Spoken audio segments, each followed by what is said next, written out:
तर चंद्रपूरच्या प्रकरणामध्ये काय सध्या स्थिती आहे आणि नेमकं ते 27 काँग्रेसचे एकूण 27 नगरसेवक निवडून आलेले आहे आणि 27 जणांचा एकत्रित स्वरूपाचा गट हा लवकरच गठीत होईल आणि त्या अनुषंगानं जी प्रक्रिया आहे ती सुरू झालेली आहे. यासोबतच 27च्या व्यतिरिक्त 3 काही इतर आणि काही अपक्ष अशांची मोड बांधत असताना पुढे मित्रपक्षाने आमच्यासोबत यावं ही चंद्रपूरमध्ये आमची अपेक्षा आहे.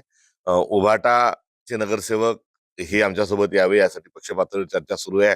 कारण परभणीला उभाटाचा महापौर होईल, त्या ठिकाणी आम्ही 12 नगरसेवक आमचे आहेत ते उभाटाच्या सोबत जाण्याच्या अनुषंगानं आणि चंद्रपूरमध्ये आम्हाला उभाटा मदत करण्याच्या अनुषंगाने चर्चा सुरू आहे. तर दुसरीकडे वंचित बहुजन आघाडीचेही चंद्रपूरमध्ये 2 नगरसेवक आहेत.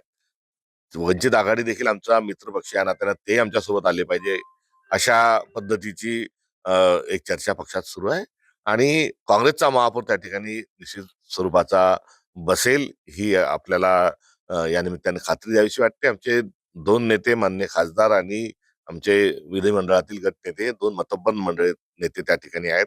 नगरपालिकेमध्ये या दोघांच्याच नेतृत्वामध्ये जाज्वल्य स्वरूपाचं मोठं यश आलं होतं.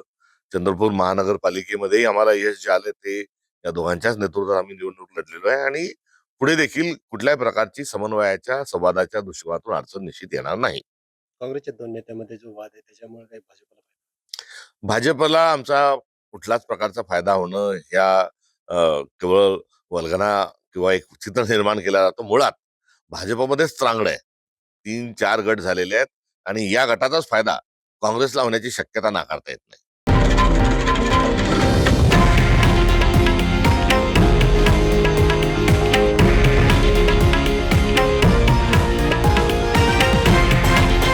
हे आहे देशातील नंबर 1 न्यूज नेटवर्क आणि आपण पाहत आहात TV9 मराठी, एकमेव.